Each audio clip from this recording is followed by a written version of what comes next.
అఖండ ద్వాదశి వ్రతం. మునులారా, ఇప్పుడు మోక్ష శాంతిప్రదమైన అఖండ ద్వాదశి వ్రతాన్ని వినిపిస్తాను.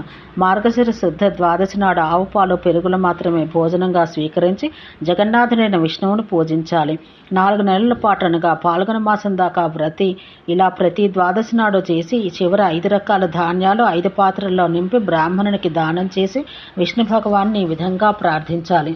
సప్త జన్మనిహే విష్ణో యన్మయా హి వ్రతం కృతం భగవన్స్ ప్రసాదేన తదఖండమిహాస్తు మే యథాఖండం జగత్సర్వం త్వమేవ పురుషోత్తమ తథాఖిలాన్య ఖండాని వ్రతాన్ని మమ సంతువై. ఇలా తాను 7 జన్మల్లో చేసే ప్రతి పుణ్యకర్మ ఫలాన్ని అఖండం చేయమని దేవుని ప్రార్థిస్తూ చైత్రాది 4 మాసాల్లో సక్తితో అనగా పేలపిండితో నింపిన పాత్రలను, శ్రావణాది 4 మాసాలలో నెయ్యి నింపిన పాత్రలను బ్రాహ్మణునికి దానం చెయ్యాలి. సామర్థ్యం లేని వారు సంవత్సరంలో 3 మార్లే దానం ఇయ్యవచ్చు. ఈ విధంగా 1 సంవత్సరం పాటు ఈ వ్రతాన్ని చేసిన వారికి ఉత్తమ స్త్రీ, మంచి కొడుకులు లభిస్తారు. దేహాంతంలో స్వర్గలోక ప్రాప్తి ఉంటుంది.